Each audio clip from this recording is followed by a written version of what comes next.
Welcome to iFoster Futures. Hey, Keira, how are you today? I'm doing good. How are you, Serita?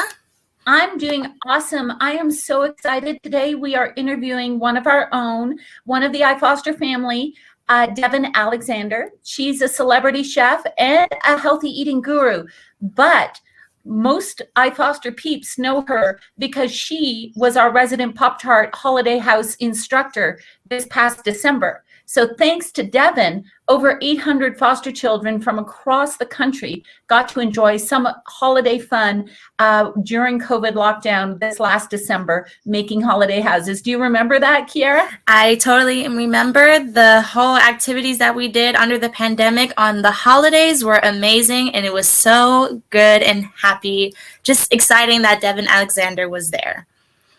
So we're going to meet Devin and get in depth with Devin. She has this incredible go-getter spirit that we can all learn from. She's a great success now, but as with all our guests, didn't always start out that way. So let's bring in Devin Alexander.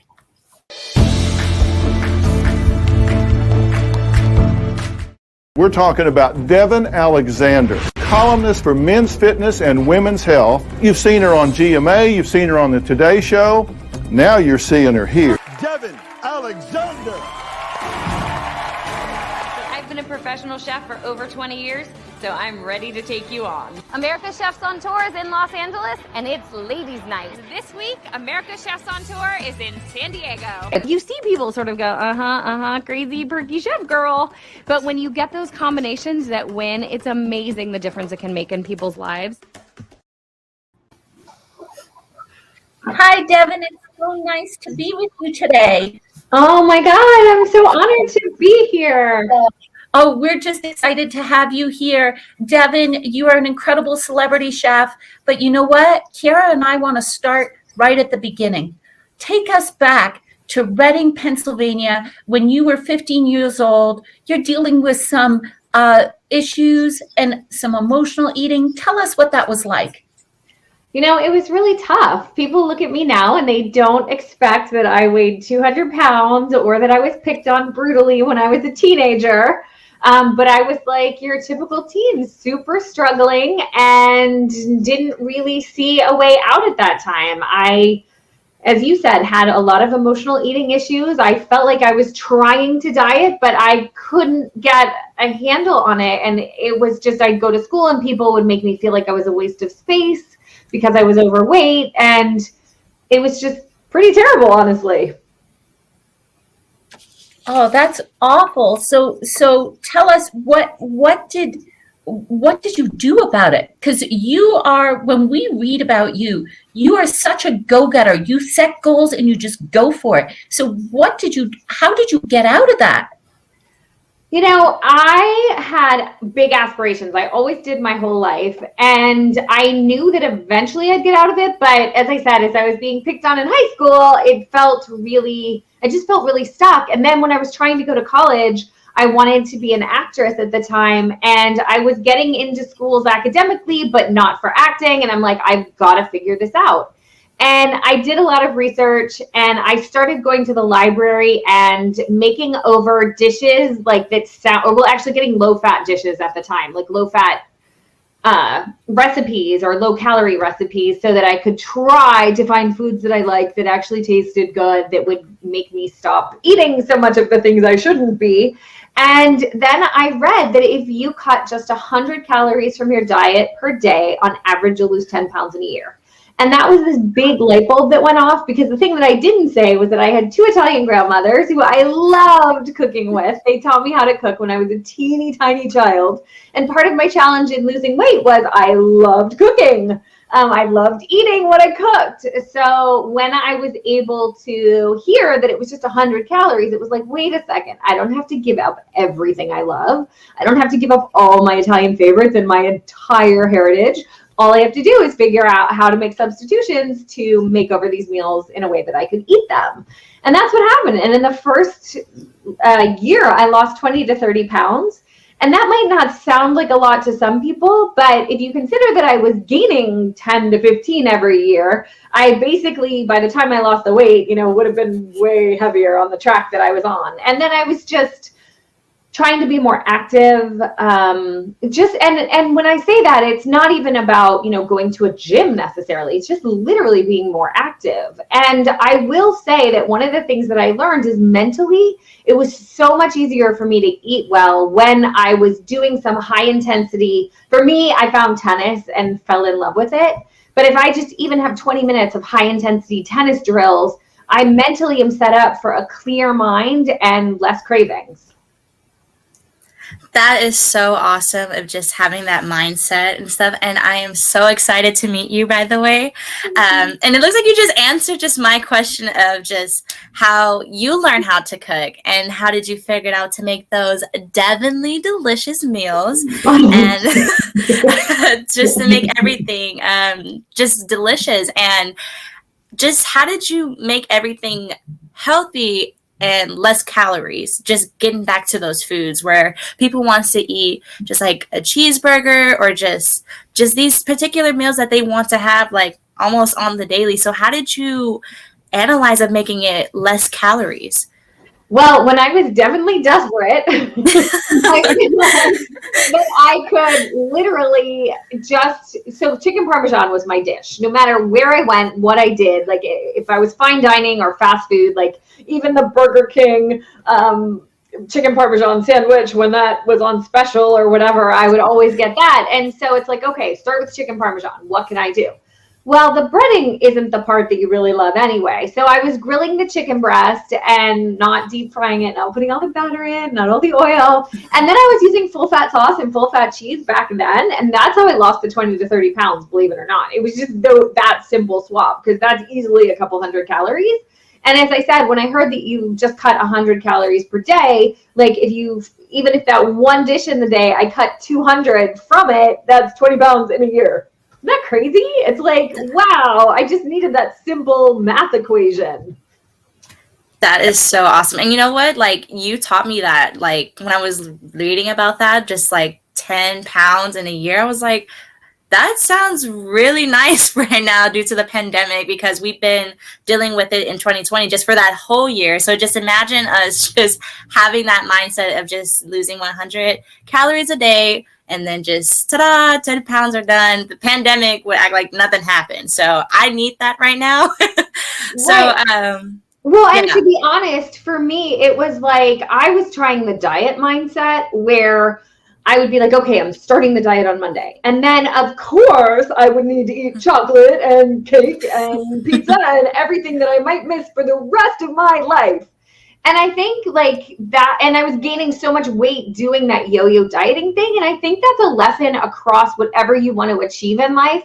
Like, small steps don't really feel like they're going to get you there. But the truth is, like, that is what got me there, that commitment to make the small changes. Granted, you're not going to get Biggest Loser numbers. You're not going to get on the scale if you're losing 20 pounds in a year and see a 15-pound drop.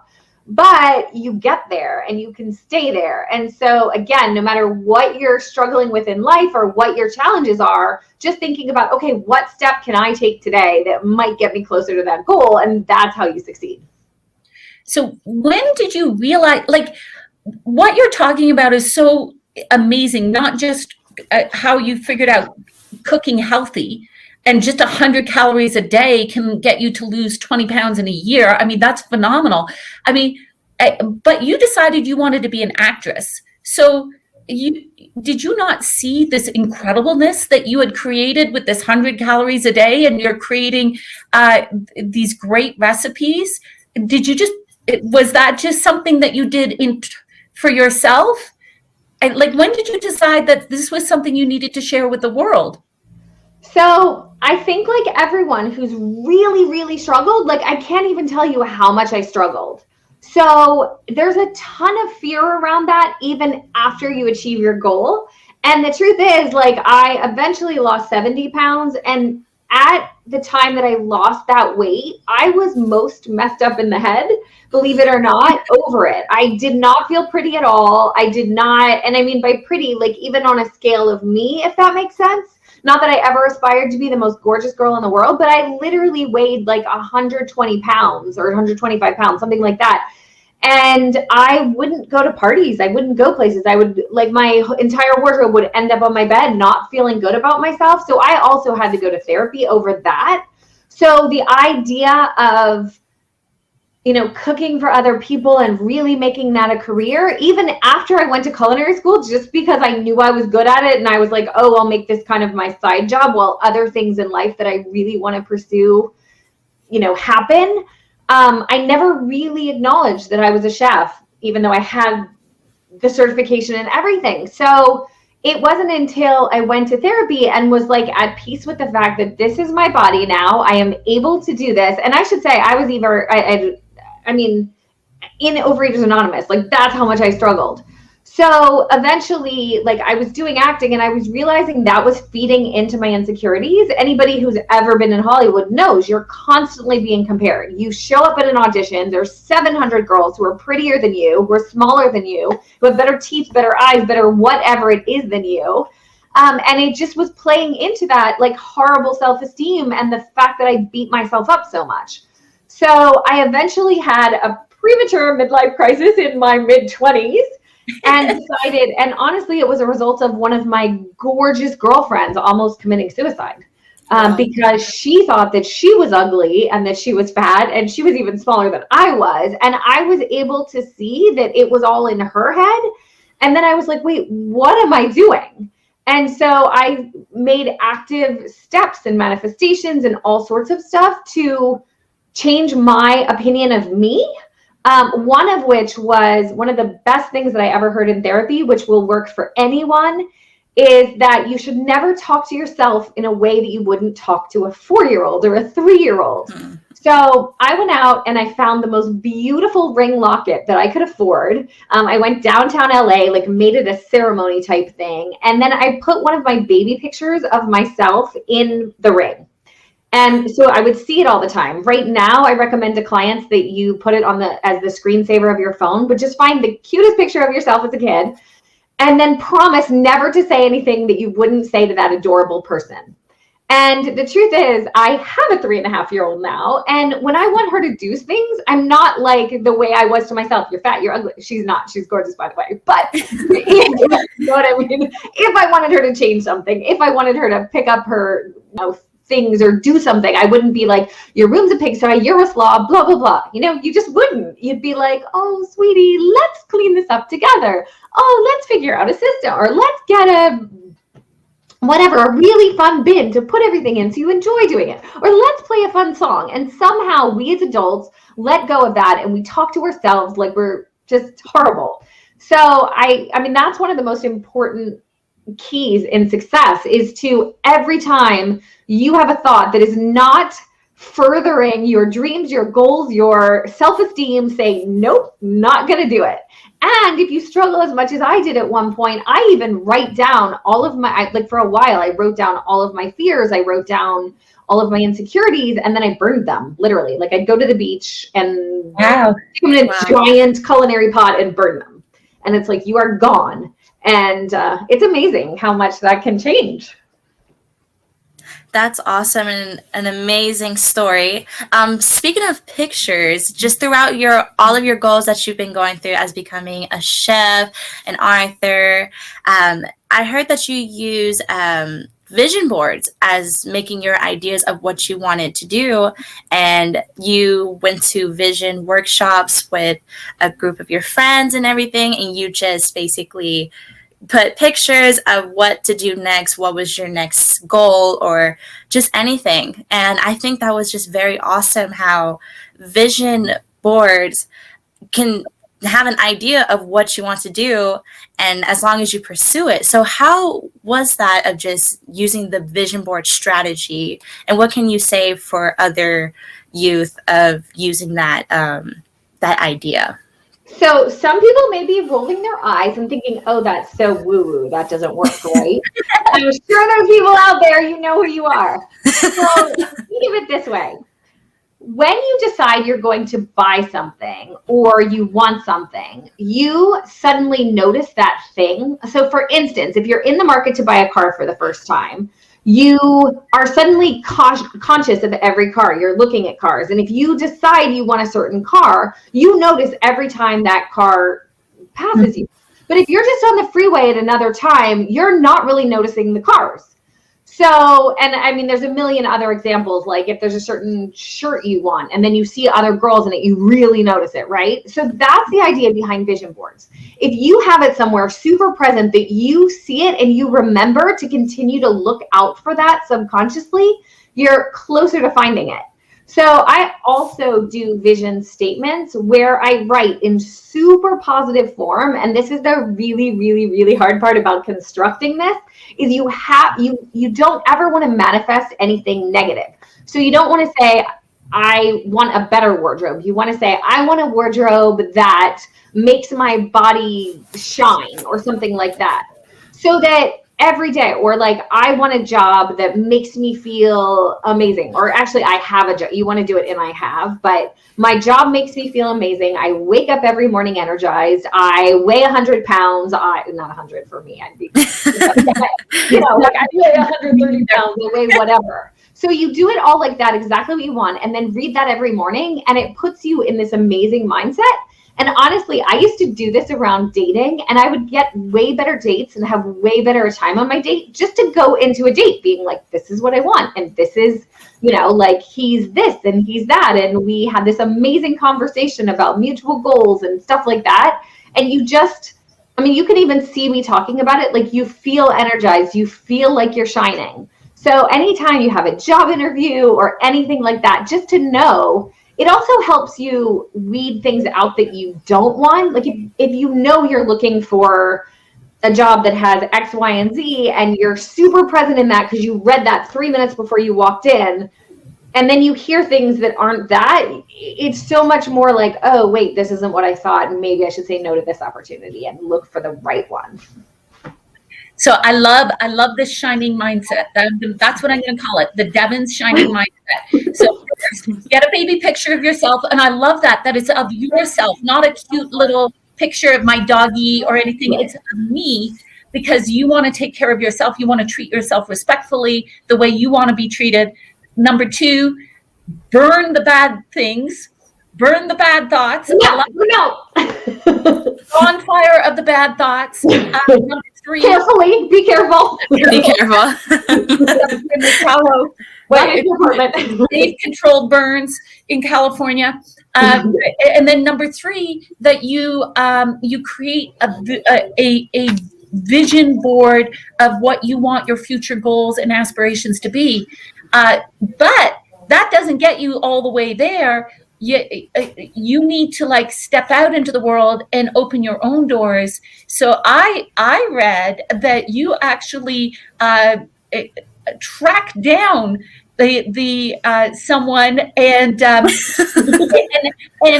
met them in an elevator to pitch them your first TV show. Is that correct? Yes, I do strongly encourage legal stalking.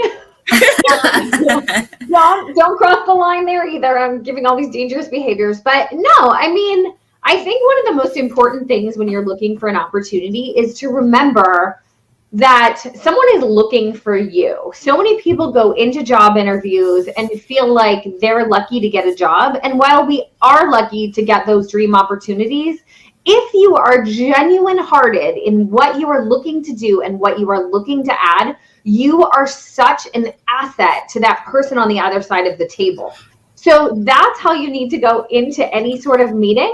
So the fact that I just happened to jump in an elevator with a man who had a TV show, who I knew could use my expertise that hadn't been on his show yet, I mean, right? I should do that. So I just sort of waited outside his office, did a lot of research on him, got in the elevator, was like, oh, wow, you're Rob Weller. And talked to him in his elevator very briefly. And then he wound up getting his card. And, well, he actually said he'd connect me to his director of development. And I was just like, oh, my God, I love your show. Have you ever considered doing something healthy? And I love cooking, you know, whatever. And I mean, I was pitching myself to him, but it was something that I knew, like, I really believed that he needed, that America needed. So that's the thing. Like, when you're strong in what you can add to somebody, that's what you focus on. So, I mean, but that said, like, I literally showed up in every producer's office on The Biggest Loser that I could find and dropped brownies, like these really healthy brownies. I snuck on lots. You can't really sneak on studio lots anymore because it's 9/11, but Yeah. you act like you belong somewhere and you belong. Like, again, if people had been like, you can't come in, I'd be like, okay, you know, whatever. You don't create any conflict. It's just all like, you look like you're having fun. Like, I have this fun, beautiful gift basket. And when the security guards at Paramount, like, look at you, just go, hi, good to see you, and keep walking. And then, you know, who's going to stop that girl, right? Or who's going to stop that guy? It's just, again, you come in with the excitement, the energy, I know where I'm going, I know what I'm doing, I have this gift for somebody. Like, really, are you going to stop me? And again, now that, I mean, in fairness, like, you couldn't do that probably on Paramount these days because you have to sign in and get your ID and all of that. Yeah. But there's always ways. And that's one of the biggest things that I will say. You know, I've run a business for, I guess I incorporated in 2005, so a while ago. And I think only 3 or 4 times ever has somebody pulled a stunt to get my attention, to get me to hire them, even when they know I'm hiring. So I know so many people, like, I get tons of resumes even these days with no cover letter, or a cover letter that was clearly written about something that wasn't my office. Anytime you want an opportunity, make sure you know who that opportunity is with, why you want it, because people will send out 100 resumes and be discouraged. But I guarantee you that if you send out 5 to the places you really, really, really want jobs, and pour your heart into telling that person why you want that job and what you can do for them, you are more likely to get a job at all, let alone your dream job, than you would if you just send out 100 resumes. That is so good. Remind me to do that for my next career. I'm just going to write that down. 5 top jobs, my dream jobs that I want to do. And I'm just going to throw some resumes in there and just hustle all the way through. So I thought you had your dream job. Oh, sorry, Serita. So you have been so successful at achieving your goals, just to set yourself. Just having this amazing career of yours, but you must have had some setbacks. Have you ever just dealt with setbacks or barriers by any chance? Well, I told you that I gave things to every producer on Biggest Loser, right? And that one worked. Well, I also tried to get my book on Oprah and gave books to every producer, and that one didn't work. And I dropped brownies off to Gayle King, and I got so far as her calling and being like her assistant literally called me and was like, is there something in these brownies that's going to make us sick? Because they're so good. How could they possibly be low calorie? And I was sure something was going to happen, and nothing happened. So, I mean, there are a million setbacks to every, you know, just because, like, as I said, 5 jobs is a good thing to try to start, because I mean, the number of jobs I haven't gotten, even, you know, if I could have been on Biggest Loser every week, would I have? Absolutely. I mean, there's a number of shows that I was really close to being like a co-star on, and did they come through? Not every single one. So I think one of the best things I ever heard was that we as adults make things mean things. So when you're a little kid and you're like, Mom, can I go out and play with Susie? And Mom says yes. You call Susie and you're like, Susie, do you want to play? And if Susie says no, then you're like, okay. And then you call Johnny, or you call LaShonda, or whoever you're going to call, right?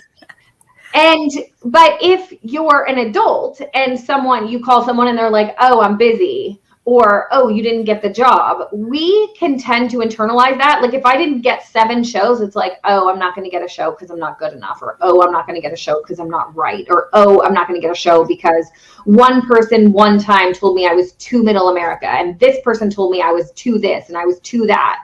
Well, like, I don't know if people know this, but Rocky, Sylvester Stallone, like, so many people told him he wrote that movie. People said he would never get to star in the movie, but he was like, nope, I'm starring in the movie. So it took him years and years and years to get to be able to do the movie and star in the movie. So it's just, again, going back to the, like, what we tell ourselves. every time I didn't get a job, I chose actively to be like, oh, I wasn't on Biggest Loser every week because people got me confused with Jillian. Even though she's fitter than I, believe it or not, people thought I was on the Cheerios box. We have the same sort of hair. But, as I said, I could choose, well, they just weren't going to put a chef on there. And they didn't put another chef on there. But even if they had, I'd be like, oh, well, they needed more diversity, so they went with that person or whatever. Like, you can make an active choice to tell yourself what you want to tell yourself. So me being like, oh, well, we're both brunettes. I was never going to get that. Or, there's jobs that I've gotten that somebody in Hollywood's daughter got. And so I choose, it's like, okay, well, that's his daughter, and that's why she got that role that I really wanted and was close to, but that's okay because there will be another one. So again, there's tons of setbacks. And then my other huge setback was that I had a traumatic brain injury 5 years ago. And I was actually told by a professional that I would never speak again in public like this. I was handed 4 prescriptions and told to sit in a dark room and take them. And I was like, for how long? And she's like, at least a couple of years. And I was like, or what? And she said that I would be depressed. And I literally was like, okay, this conversation is the most depressing conversation I've ever had in my life. I can't do that. I'm not capable. And she's like, I would just get a lawyer and do that. And I was like, no. So I went and sought alternative treatments, which I got. And clearly I'm speaking again. And it makes me mad that professionals in that position, like a professional in that position, even said that to me. Because if I wasn't at the height of my career, the kind of person that I am, because just the way I'm wired, I was like, there's no way I can do that. Like, basically, to me, that's like committing suicide. Like, it took away all my dreams, all my passions, everything I wanted to deliver in the world. And it's like, there's got to be a better solution than sitting in a dark room. So 3 years of 2 years, things were not good at all. And then finally, as I was coming out of it, I sat down and I was like, what do I really want in life since I can't do this other passion? And I was like, I want to be a mom. Like, that's what I really want. I want to die having been a mom. So that's what led me to adopting my daughter from foster care when I did. And best decision of my life, and could not have worked out better. And then finally feeling better, ready to get back into the world, and COVID hits. And we all know how that goes. And I know that I wasn't the worst off. I wasn't the best off. But then I lost a restaurant partnership. I lost tons of speaking engagements and tons of income. And then it's like, okay, now how do I pivot again? So I think everyone has setbacks all the time. And it's just a matter of, even when I was in my worst place, as I said, I was like, what do I most want in life? Like, that's what I went back to. I can't speak. I can't do that. What do I want? I want this baby that I put on my vision board, and I got that baby in record time. But you got that baby in record time because you also put yourself out there to get that baby. You were open to fostering, to adopt. You were open to all of these things. And I think that is so important for our young people to hear, is that setbacks happen. And as you said, you pivot to get to your vision. I think that's just so important. Well, and I stalked 2 social workers, to be honest. There we go with the stalking. I'm telling you, that's how you get what you want. So, this works. It does. Just check with yourself. Like, could I go to jail for this? And if the answer is yes, don't do it. You can't go to jail for sitting outside of somebody's office and jumping in an elevator with them once for 3 minutes. If it doesn't work out, then you walk away and stalk somebody else. So the social worker, she came to my house. Well, first of all, so I'll tell you very quickly the whole process. I decided I wanted to do it as a result of a breakup. I am older, and numerous men had dated me and then changed their mind about wanting kids, and I knew I wanted to be a mom. And so when the third one said that, after telling me I was the perfect girl, I literally was like, did not pass go, did not get the haircut you get after a breakup. I instead decided to get my daughter. So I went directly to Westside Children's Center and started doing an immense amount of research. Like, basically, when I heard that you might have to give a child back, I was like, oh God, I can't do this. And then I was like, okay, wait a second. There's got to be a way to mitigate the odds. So I interviewed 50 families and this goes back to when you're going for a job interview, make sure you research the person, look at all of their social media, and know that they're looking at yours too. So don't ever have bad things on your social media, but look at all of their social media, know their lives. Again, stalk them. Like, you really want to know everything about them. If someone comes to me and they don't even know I have a daughter, as much as she's on my Instagram and a huge part of my life at this point, I'm like, oh my God, they didn't even look at my Instagram, and I'm less interested in them. But going back to the getting my daughter, so I show up at this, there was an event, and it was like at a church in Inglewood. And I found out through Raise a Child that it was this accelerate to get your child sort of process. They were doing all these steps in one day. And so I called and I was like, I know I'm not the right demographic. I know this isn't my church. I know whatever. Am I allowed to go? And they're like, oh, sure, you can go. And I thought when I first read it that I couldn't, but I'm like, I'm a foster family. I really want a child. I really genuinely want to give a child a good life. I should be able to go to this event. And if they said no, I wouldn't have showed up, but they said yes. So I went. And once I got there, they had a list to get into the classes. And there was a class starting in 1 week. And then the next class wasn't starting for months. And the class starting in a week was full. So I went up to the woman and I was like, can I get on the wait list? And she's like, oh, there isn't a wait list. And I was like, what do you mean there isn't a wait list? And I'm like, this is LA. This is like 3 Saturdays in a row for 8 hours. Like, somebody's not going to show up. And she's like, oh, no, we don't do wait lists. And I was like, well, here's my card. If somebody isn't going to show up, will you call me? And she just looked at me like, And then I was like, well, actually, can I just go and sit outside? And if someone doesn't show up, they can let me in. And then she got uncomfortable because she thought I was a real stalker, not the kind of stalker that I am. And I was like, no, like, I won't push my way in, but like, it's LA, you know, people don't show up all the time. And she's like, I'll take your card. And I was like, okay. So 2 days later, she calls me and she's like, can you still do the Saturday class, like this Saturday? And she's like, you're in. And I was like, yes. So basically, I already accelerated myself 3 months. Then my social worker shows up to my house, this lovely woman, and she looked tired, but like otherwise this happy, lovely woman. And I was like, how long does the process take? And she basically was like, oh, well, my process takes 120 days. I have to come to your house 4 times. And I was like, oh, we do things much quicker. And I did it like that. Like, I literally was like, we do it much quicker. And then she literally went, she's like, I have 50 families. And I was like, okay, well, we'll just try. So again, just positive, not really putting anything on her, but just making sure she knew that this excited girl wanted a baby. So fast forward, I don't hear from her. Oh, she's like, part of it depends on you, how quickly you give me the paperwork and all of that. So I was like, when are you going to be back in your office?